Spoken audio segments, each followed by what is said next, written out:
Hello, and welcome to episode 10 of Snape Chat, the voice of the Snapedom, exploring the world of Snape in art, fic, meta, music, and more. You may have noticed that we just had a new episode not too long ago. That's because we've decided to start bi-monthly programs. We'll be alternating interview and discussion shows. For this episode, I'll be interviewing the wonderful artist Sneverussape. Enjoy the show. This is Snapecentric, and I'm here with Sneverussape, and we're going to discuss her art and life and have a good chat. Well, thank you for joining me. Thank you for having me, actually. Tell us a bit about yourself. Okay, so I guess I'll just do broad strokes on this. Yeah. In terms of age, I'm in my 30s. I'm in my early 30s, and I'm currently located in Asia, mostly in Southeast Asia, East Asia. I ping pong from between those two regions, and I currently work in, as many people in Tumblr do. I am currently working in a very respectable institution. So I can't really say what it is, but it's in international development. So it's very far off from whatever we do on Tumblr, which is a relief actually to have something like Tumblr. Oh, yeah. I'm sure just having something different from your busy regular life. Yeah, very much so. And I can't really talk to any Snape fans in there, you know. It's just a bunch of crusty old men. Oh boy. Interesting. So what brought you into the Snapedom?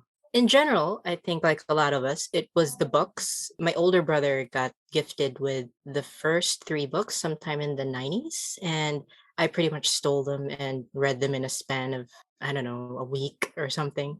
You know how you get a really good book and you can't you can't really put it down. So Oh, yes.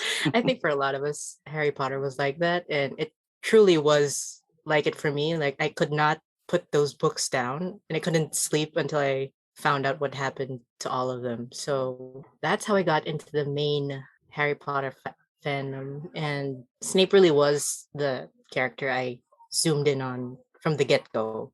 I really don't have any, I don't know why an 11-year-old child liked this very mean teacher, but I did. I can't really explain myself at that age, but yeah, that's pretty much how I started. Yeah, I've heard other people. I came at it as an adult, so I'm an outlier. But I find that really interesting, actually. So when people have different reasons, but then we all land on the same character. So yeah, it's just because he's so wonderful. Do you find something particularly compelling about him that you could tell us? Well, I guess as I got older, I managed to study more or actually ask myself more about why I like this character. And I guess it boils down to I just really like that he's nasty and a real piece of work. Like I wouldn't want to meet him in real life, but as a book character, there's a lot of material to work with when it comes to Snape. And I don't really like flat characters. Personality quirks like his make you want to find out more about a character. And that's how he is for me. Like he was the mean teacher, but also the type to make you think. Like he wouldn't stop at just calling you mean things. He will actually push you and try to help you reach your potential. At least that's how I saw it because I had teachers like him. And his being nasty was also it also made me so curious because it occurred to me that this guy can't be nasty all the time. So like who are his friends and I mean how does he really work? And honestly, I think the author J.K. Rowling probably had a crush on the teacher that she had based Snape on because I just get those vibes that she was a bit she did love this character for some reason, but you know. Yeah, he is just a fascinating character. You like the fact that he's mean and, a carbuncle pretty much. Do you or do you like other facets of him? The thing I liked the best was you don't really know for sure whether he's good or bad until the very end. Oh, that's true. And I don't know, that sort of really appealed to me as to why he was protecting Harry, while on the other hand, he hated him at the same time. Were you surprised when he turned out to be a good guy? No, that's what my feeling was all along. So, Same with me. yeah. So, anyway, are you self-taught with art? So with art, actually, to tell you the truth, I didn't draw for any fandom prior to the Snapedom, but I was taught in art. I've always been an art kid. It's something that runs in my family. So I did have formal lessons from a classical artist. But in terms of when was it? I think maybe it was 6 or 7. And my grandfather was also an oil painter, so he had stuff around all the time. But then in terms of drawing digitally, well, in terms of art in general, it was just a hobby. It was something I knew I was good at, but I never really strove to be good at it more.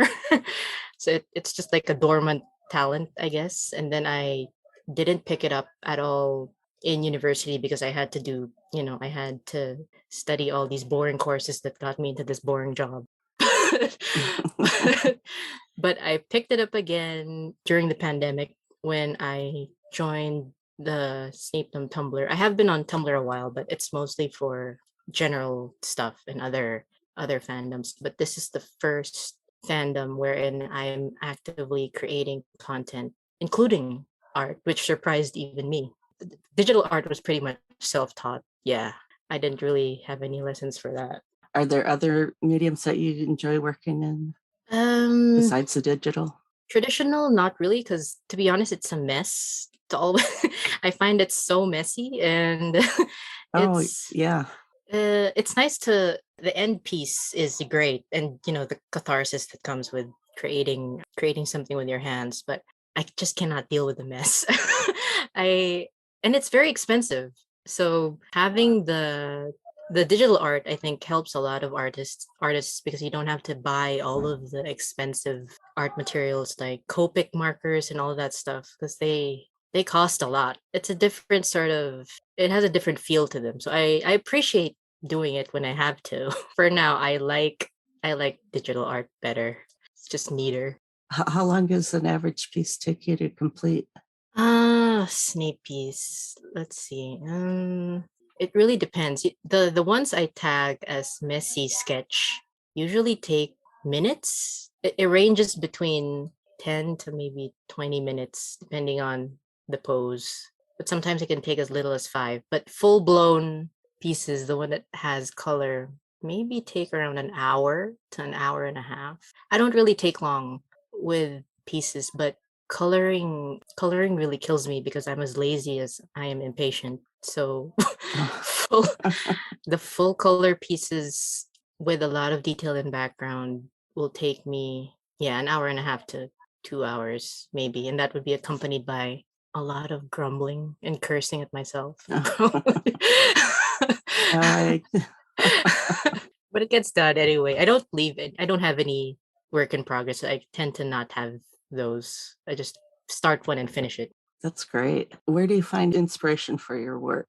Inspiration actually from all over. A lot of it is from my own experiences. So the Godbrat pieces, the Godbrat Draco AU, or even the headcanons feed off of my own experiences as a godparent and dealing with kids and my feelings about those kids, those god kids. But I do tend to get inspired by anything that moves me. So even my own memories or other people's stories can be an inspiration for me, but I tend to lean towards some that evoke feelings for me. So I guess that's why I also notice that in a lot of my art they're subtly sad because also that's the feelings I draw from. I guess it's more I'm trying to work through. I'm not trying to work through anything, but sometimes I just have these memories where I kind of remember doing this with my granddad or something, and I just want to memorialize it a bit. So I put it in a Snape drawing. So yeah, That's wonderful. it's not really rocket science, actually. I think it's a lot. I think artists deal with that kind of stuff a lot, just working through their own memories. Uh-huh. Wow. I really like how you often portray Snape with other people in his life, his father, Lily, Harry, Draco. What draws you to these depictions? That's actually a good question because I never noticed that until you asked me.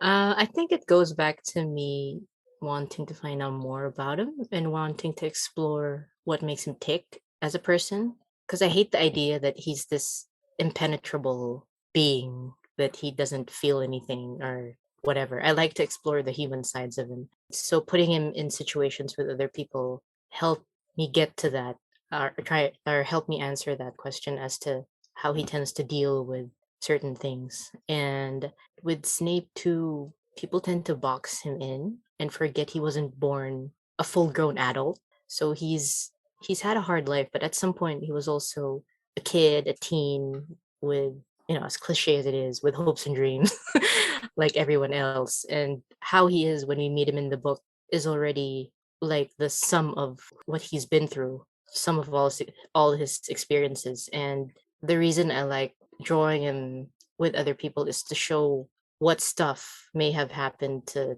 have made him the way he is, because all of what he is didn't occur in a vacuum. It had to have some, it was all because of interactions he had with other people. So that's pretty much the reason for it. Right. Yeah. I don't I just often see art where he's just kind of his black batness by himself. So it's really lovely to see interactions. I like those arts, those pieces too, where it's pretty much like a portrait of how he is in that moment. I mean, as a teacher, so it's all usually dark and brooding and whatever. It's like a classical painting, but sometimes you just need to find out more, right?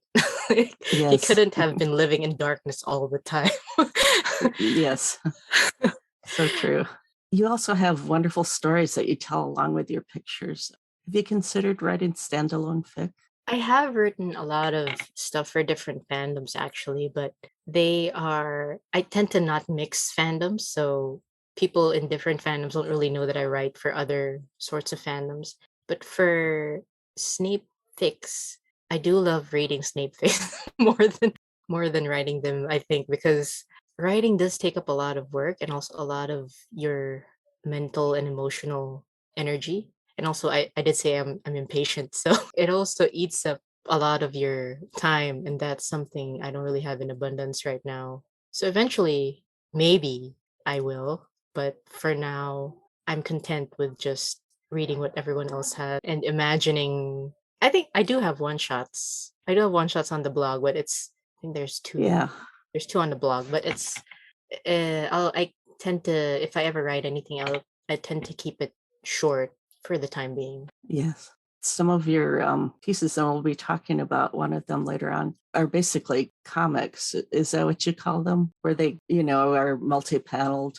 I would call them comics, I think, actually, Yeah. because I also wouldn't see them as a single piece. Yeah, I think they're comics. But I'm glad you pointed that out, because actually drawing as opposed to writing is not only much faster, but it tells a story differently. It's still a story, but stories tend to land differently with drawings because you can see it.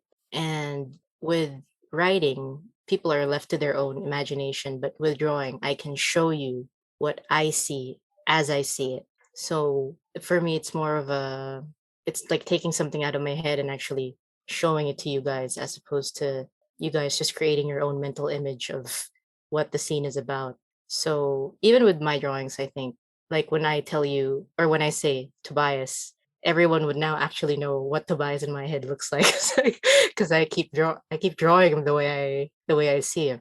Yeah. So I do like the freedom that comes with that. Writing is also similarly freeing, but yeah, a very different animal to wrestle with. Mhm.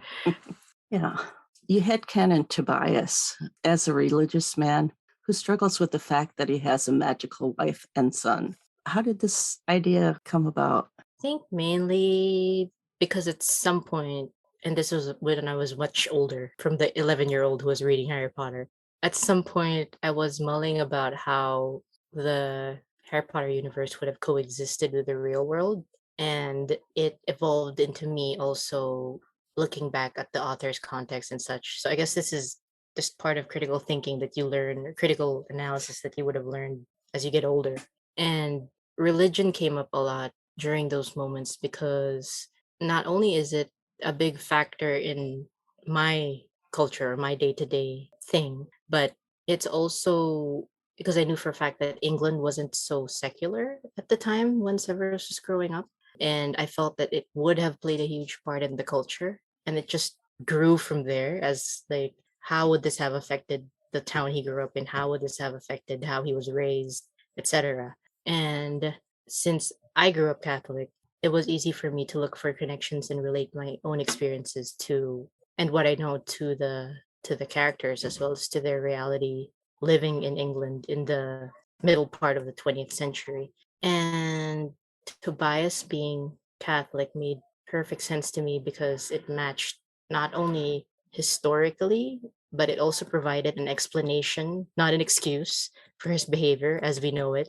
Because my grandfather actually would have been the same age as him, and he had acted similarly when he was alive. So he was a very strict. He was a veteran from the war, so he was very. He didn't beat up. I mean, he didn't abuse his kids, but it was a very strict household, and you had a lot of rules, and there were punishments meted out for stuff that you would have done wrong. And the fear of magic, I think my grandfather was it was also something he had ascribed to. I mean, it wasn't to the point where he would be putting crucifixes on Harry Potter books or anything, but it just wasn't something he was comfortable with. I mean, he could watch magicians on the street and whatever, but the fact that such a popular book like Harry Potter was all the rage in the 90s and all his grandkids were reading it, I think it made him more than slightly uncomfortable because I don't know. I don't really know how his mind worked or how they were raised, but it was just something, and it was just a fact of life that we had to live with. And I had just imagined Tobias as pretty much the same because they had grown up in the same generation, and I imagined Tobias as someone who was very traditional, very old fashioned, and he really wouldn't have been able to accept that the fact that his wife and his only child had powers that he couldn't understand, he couldn't explain on his own. So, and with this headcanon, I found it easy to pity him as well. So I also found it a way to humanize him a bit more, since I also related my grandfather a lot to Tobias. I mean, my grandfather wasn't evil or anything, he was just himself. And, I know Tobias was written as like this very flat, bland character, and people tend to just jump to the conclusion that, oh, he was a bad guy because he abused Severus and his wife and whatever. But I like to dig deeper, and I like to think of the reason why he would be that way. Because people just don't become a certain way. It happens after a series of events. So yeah. True. Okay. Where can people find your art? Just Tumblr. Just the Sneverussape blog. It doesn't really exist elsewhere. I think you guys are getting the full coverage of what my capabilities are in the realm of digital art, because I don't really post art elsewhere. Okay. Well, that's all the better for the Snapedom on Tumblr. So. Yeah, no division of fandoms here. Yeah. Do you do commissions or sell prints or the like? Not at the moment. To be honest, I'm a bit intimidated when it comes to commissions because my schedule is really full. I don't think I wouldn't be able to meet deadlines. It's because it's very different for me drawing what I want to draw, as opposed to drawing for somebody else who's actually paid me real money. So at the moment, no commissions or no products or prints at this point in time. Well, let's go on to your works here. Sure. We selected a few of them to discuss here. I'll briefly describe them, and then you can give us your observations or ideas or feelings. Okay.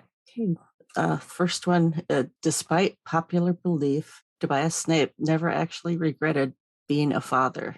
Oh, this one. Yes. Tobias kneels so he's looking up into the eyes of young Severus. And they both have such a loving look. It's really a tender picture. This one from, I think, Snapetober, right? Yeah. I think it is. Yeah. Yeah. I think I like this piece. I chose this piece, I believe. I like this piece because it's pretty much sums up my feelings for Tobias. I'm not a parent, unlike some people in the Snapedom.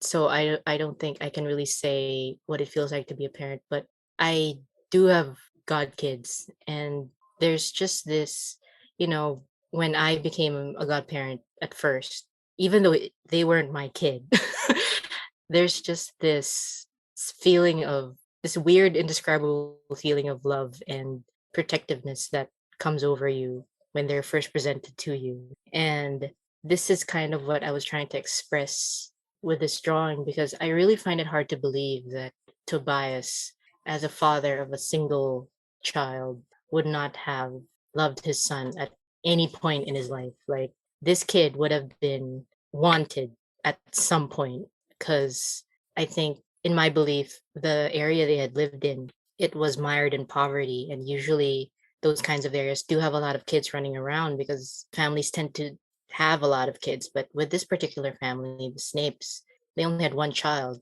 And for me, Tobias had wanted Severus very much. And when he was born, it was a very special moment for him. And he, as the boy grew up, I think he was fairly doted on still. I mean, at least before the magic appeared.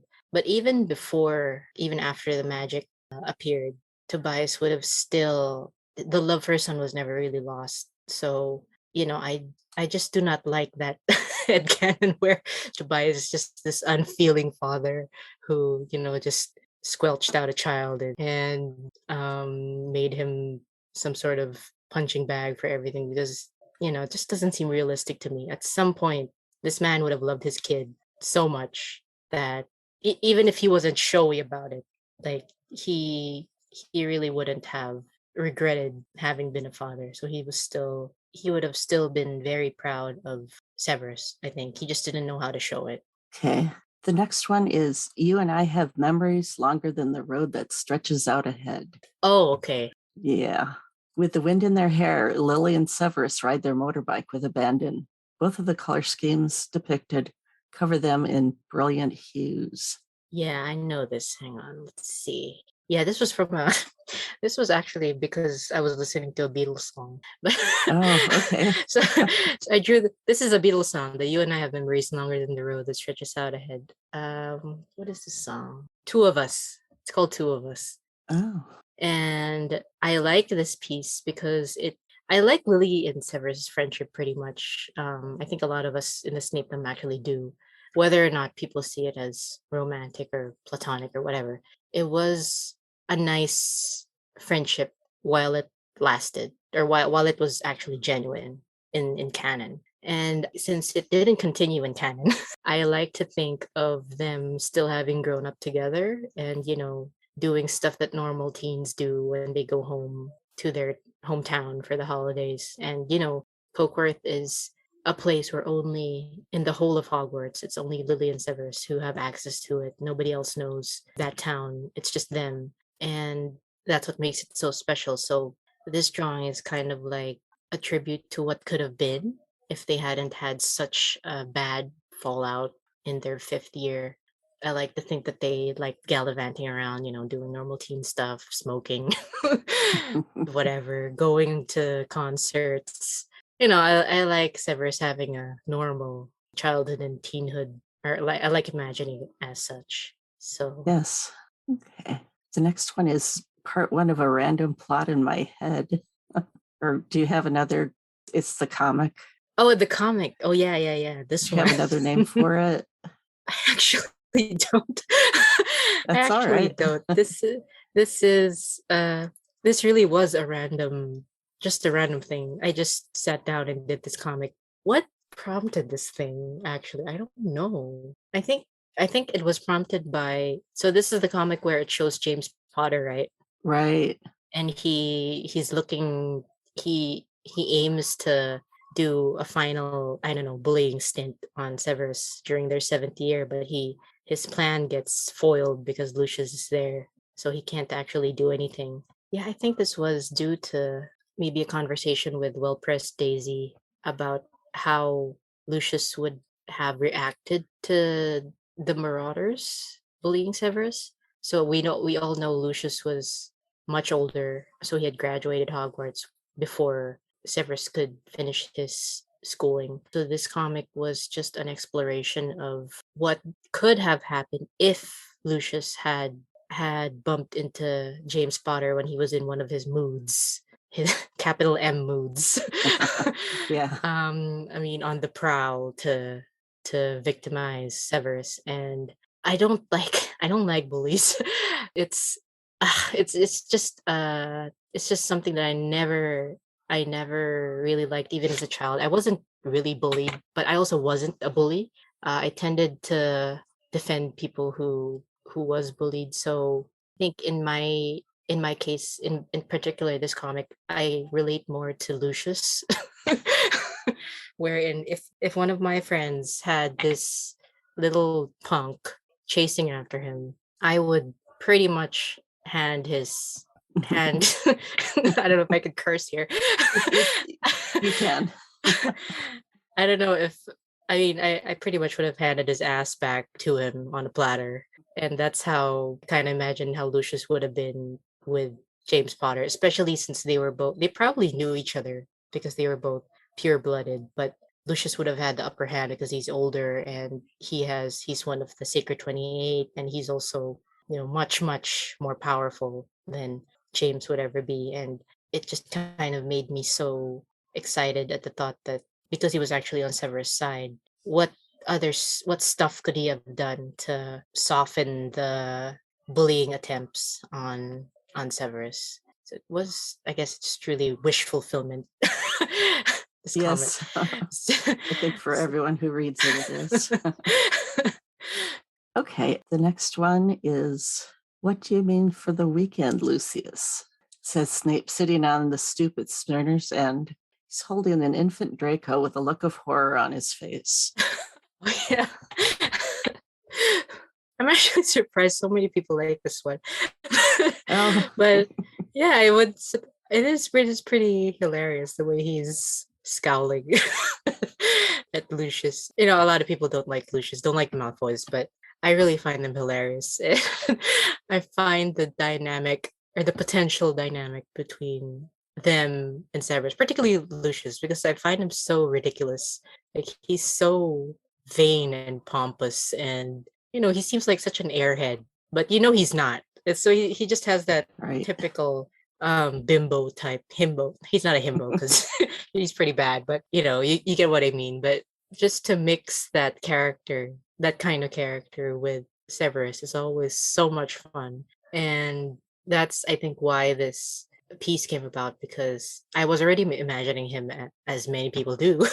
I was already imagining him as the Godfather, and then of course I looked back at my own experiences and I was like, I was always saddled with the kids, with my god kids at some point, just for babysit or whatever, just because they wanted to hang out.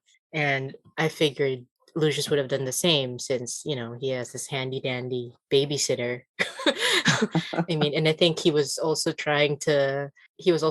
maybe it's one of his attempts to get Severus to not only bond more with his son, but also to get him out of a slump that he would have had post the death of Lily. So, True. I mean, Lucius, I think, is not dense. He's a Slytherin, and he's like a king Slytherin, right? So the stuff he does always has a reason, and the way I imagine the fact that he saddles, in my AU anyway, the fact that he saddles Snape so much with Draco to babysit is also his way of getting Snape to be more or less human, have more interaction with human beings. And Draco's not someone he can refuse, because as his godchild, he's a responsibility that he has to take care of, and he has to feed and water 3 times a day.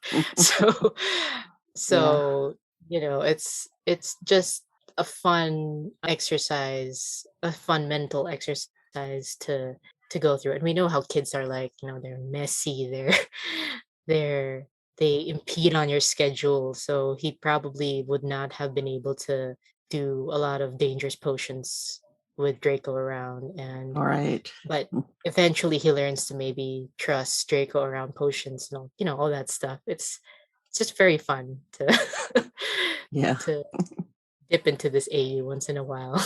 Yeah. Yeah, I like it.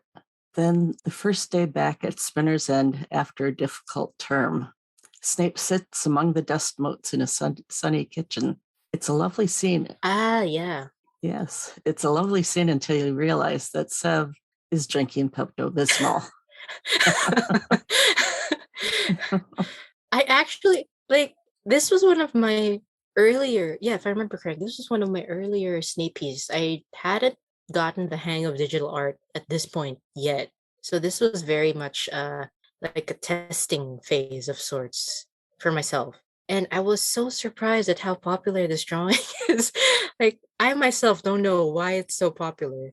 I really don't. Like, up to now, I don't know why it's so popular. It's so messy.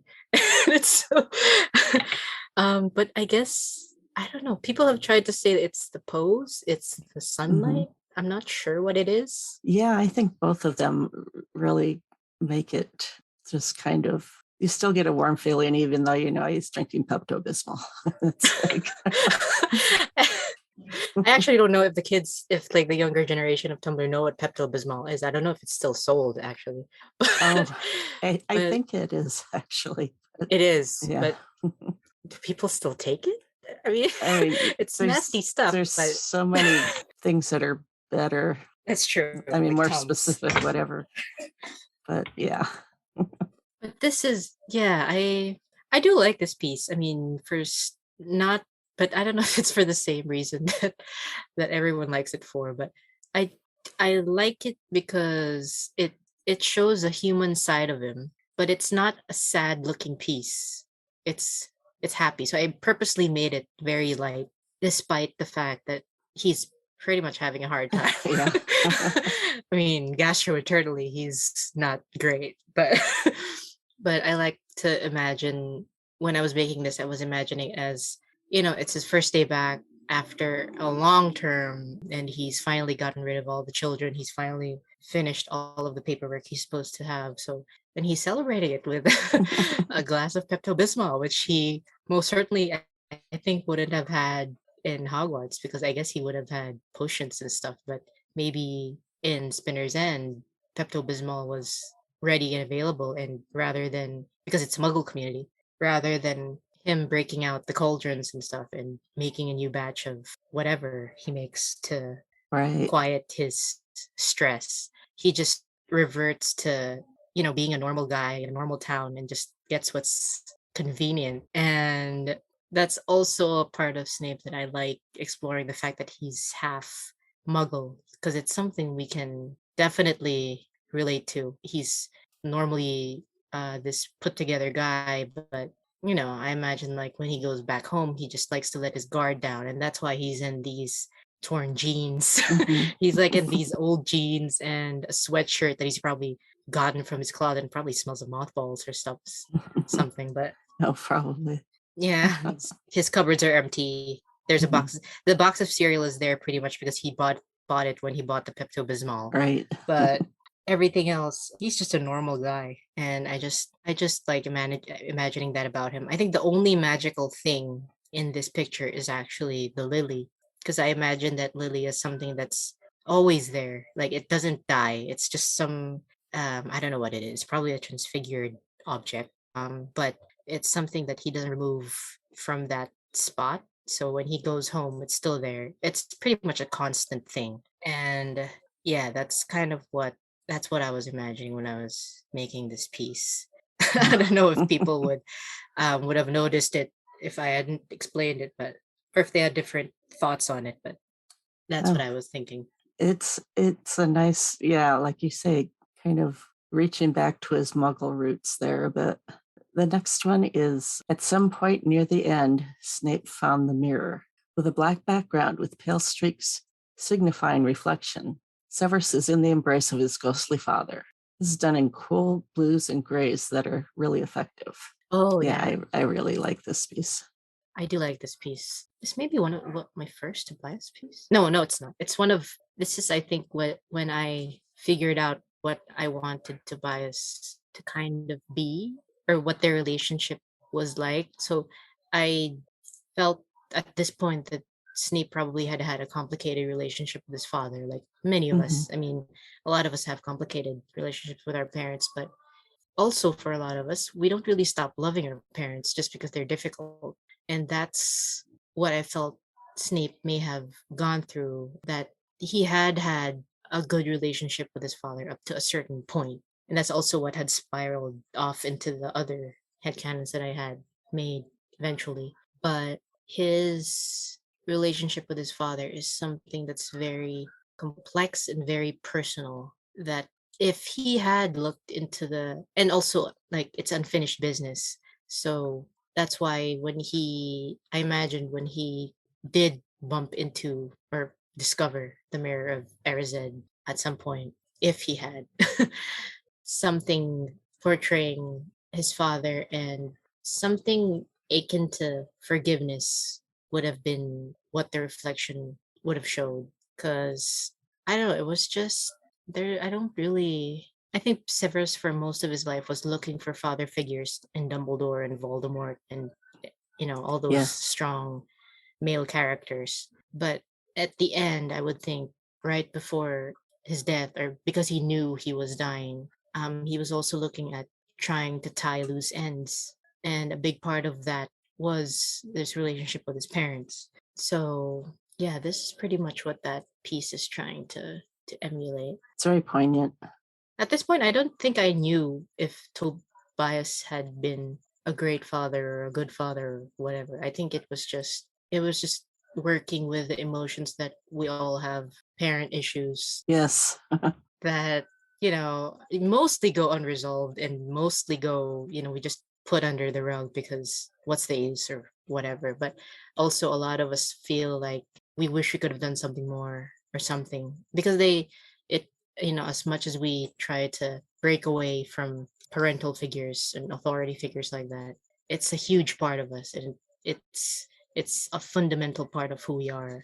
So having Snape circle back around and try to resolve it on his own is, I think, a recurring theme in my in my drawings, and this was like just first of many. Yes, it's very effective. The last one we have is Took You Long Enough to Get Here. This finds Severus and Lily embracing in a field at sunset, or is it sunrise? I love Oh, yeah. right. It's whereas the No. previous piece was in cool tones, this is warm. It's at sunset or sunrise. And Yeah, I never really made my mind up either uh, about it. Can be yeah, either one. I do like this piece, yeah. Why did I make this piece? I think this was, I don't know if people remember, but there's more than one piece like this that I've made. There's a similar piece, but that other piece had both of them looking into the camera, quote unquote, like they were in the mhm. office. No, but it had the both of them hugging as well, but they were looking, you could see their faces, and it was sunnier. It was happier, actually. It was, what did I call that piece? Anyway, it was similar picture.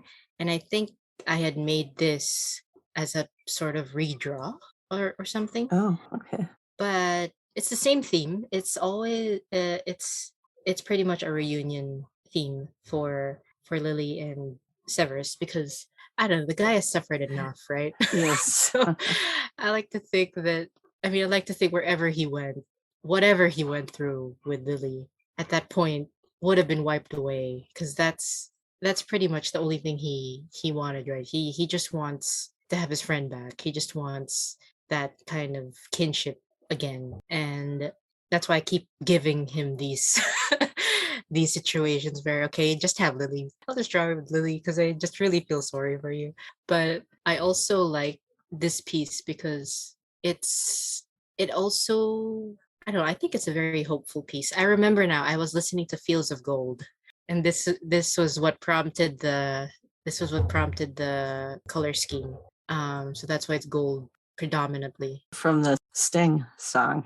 Sting song, yeah. Sting song. And I think it was just such a, well, I think the song's nice, first of all, but it's also such it made me think of coming home, like the feeling of coming back home. And this piece was pretty much, or is pretty much Snape coming home, in the sense that his home was always with a certain person, because that's the person that he felt he could have been his most real self with. I don't think he was ever his authentic self with anyone else.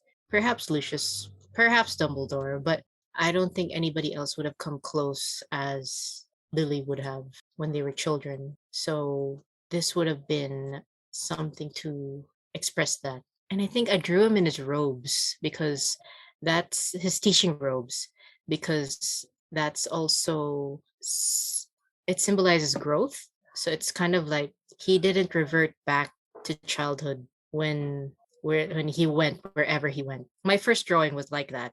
The first Lily Severus embrace in the after looked like that. They had reverted to children.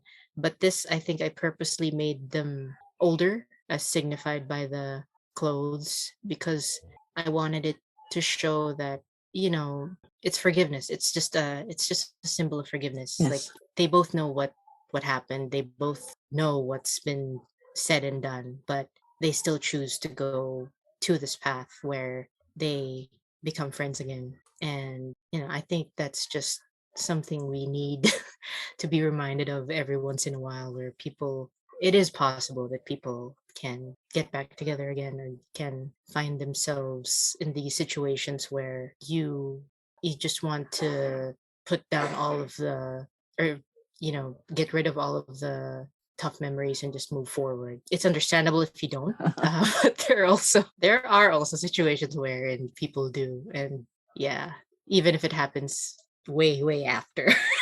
So that's kind of what I wanted to give him, just a sense of peace and home. Yeah, that makes me sad though. Oh, really? Sorry. It's like, oh, well, it's because I secretly feel that he lived, but once in a while I get I do like too. this. I mean, I have all sorts of I have all sorts of headcanons and stuff. That's part of that too. Okay. Well, I've really enjoyed speaking with you. Thanks for joining us today. I have too, actually. Oh, good. I'm very sorry I had to keep you up. It's I know it's the Sunday night / Monday morning. It's all right, actually. It's 1 a.m., right? Where you are? Yeah, but yesterday our time changed back an hour. So it's really only midnight. I mean, okay. I don't really feel that bad then. And I stay up till midnight all the time. So it's no big deal. Well, thank you for actually asking me to be on the podcast. Snapecast. I don't know what this is called. Snape chat. Snape chat, yes. That's where we are. Oh, thank you for joining me. I had fun. I did too. Well, have a great rest of your day. All right. We'll see you around then. Thank you. Okay. Take care. Mm-hmm. Bye-bye. And that's all for Snape Chat, episode 10. Find links in the show notes for Sneverussape's art, which you just have to see, fic recs, and more. Let us know what you think.